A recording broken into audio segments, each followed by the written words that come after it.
Welcome back to Debated. In today's video, we'll be looking at the situation in Honduras, the sudden influx of Honduran refugees, and what the government needs to do to address it. Also, I know immigration is quite a controversial topic, and there will be a lot of people out there who will dislike this video before hearing the entirety of what I am saying. So, if you're one of those people, I highly suggest you stick around till the end. This video is neither supporting illegal immigration nor is it downplaying the problems faced by Hondurans. It's simply providing analysis on the situation in Honduras and recent Biden policies regarding it. This is not a video about supporting or not supporting illegal immigration, so refrain from coming at me in the dislike bar and comments. Anyways, let's not waste our time on this super bright and fluffy intro and let's just get right into it. Let's start off with what is the humanitarian situation in Honduras to understand why exactly the people are fleeing to places like the US. The three key factors that contribute to the massive migration are poverty, violence, and corruption. According to the World Bank, in 2016, 66% of Hondurans lived in poverty.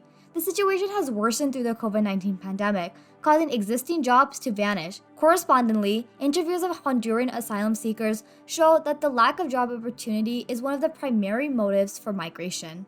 Now, there are a few reasons why Hondurans are so poor. The two primary factors are lack of quality education and government corruption. While education in Honduras is free, these two charts from UNESCO demonstrate how, while the net enrollment rate in primary school is above 80%, it drops to 45.9% after 5th grade. The problem is that the Honduras education system is heavily flawed, with a rather poor quality of education that is essentially useless compared to the education received by those who are rich enough to attend private institutions.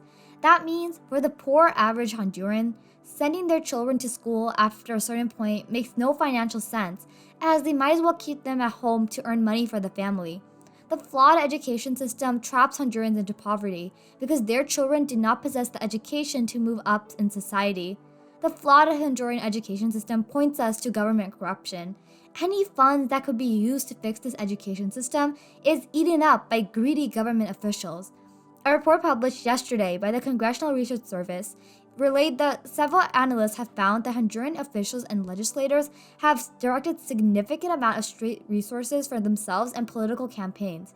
If the very people who are responsible for allocating funding for public education are corrupt, then the Honduras education system can never thrive, meaning those in poverty will remain in poverty. The rampant corruption and poverty in Honduras has also led to the rise of gang violence. The AGA reports that there are around 40,000 active gang members in Honduras, which have thrived due to the need for an income. They threaten locals, making those already deep in poverty pay money just for the right to not being attacked. The violence in Honduras further deters businesses from bringing jobs there, with Honduras ranking 125 out of 185 for best countries to do business, according to the World Bank. As for the government doing anything, they themselves have been shown to support these gangs. The U.S. Department of Justice reports that back in October 2019, Juan Antonio Hernandez, the brother of the Honduran president and Honduran Congress member, was tried and convicted in the U.S. federal courts for trying to smuggle in cocaine to the U.S. with the help of local gang members. He made millions of dollars, some of which were used to fund the political campaign of the current Honduras president, who was his brother.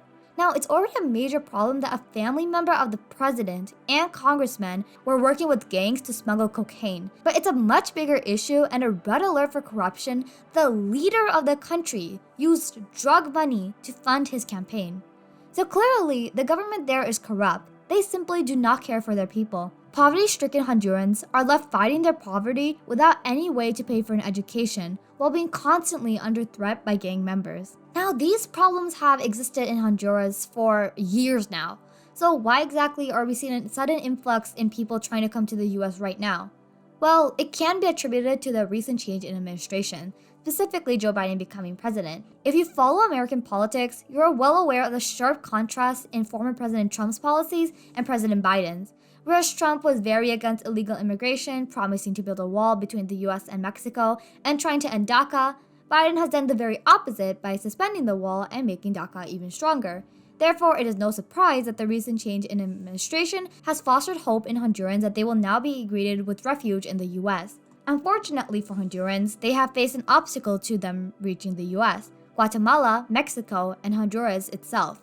According to multiple news sources, Guatemala security forces over the last few days have set up blockades to stop thousands of Hondurans from moving any further, receiving praise from the Mexican government, who themselves have increased security around the borders. Just 2 days back, a caravan of 8,000 Hondurans fleeing to the US was stopped by regional governments, including Honduras itself, in a military operation, and they were sent back.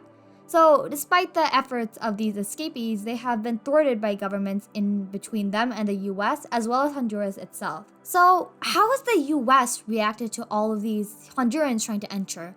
Well, the Biden administration has advised that they don't come right now, claiming that the border situation still needs time to adjust before it's ready for such a huge influx.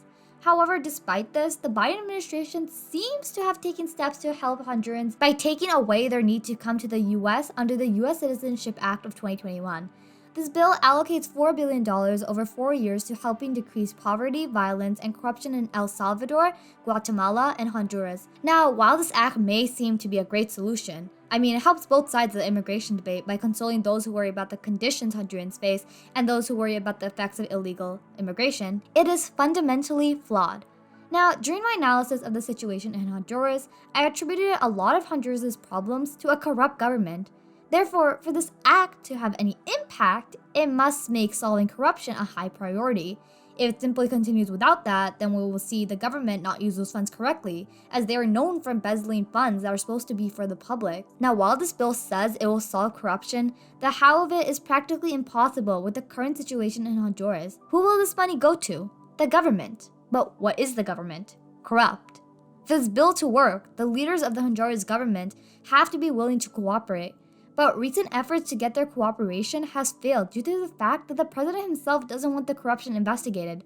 Specifically, just 5 days back, President Juan Orlando Hernandez allowed the mandate of the Mission to Support the Fight Against Corruption and Impunity in Honduras, also known as MACCIH, expire. This was an investigation set up by the Organization of American States back in 2016, when President Hernandez had came under heavy pressure due to a $330 million siphon of funds from healthcare to his campaign. Under MACCIH, the U.S. has provided millions in financial aid to help Honduran institutions investigate the rampant corruption in the Honduran government. This program had made significant progress with it exposing and prosecuting 112 people, with which included 80 cabinet ministers, legislators, and other government officials. Now, despite the fact that 75% of Hondurans supported that these investigations continue, the Honduran government passed a measure to oppose its extension. Opposing the extension of such a widely supported and successful investigation can only mean one thing. They don't want any further investigation that could potentially threaten them.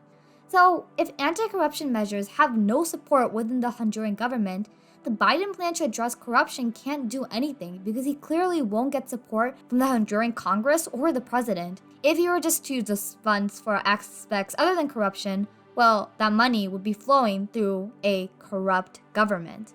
So my suggestion to the Biden administration would be to essentially scrap this clause from the act and instead pressure the Honduran government into renewing the MACCIH. Allocating money to education and violence won't do anything until the government itself isn't corrupt, which means handling corruption must come first.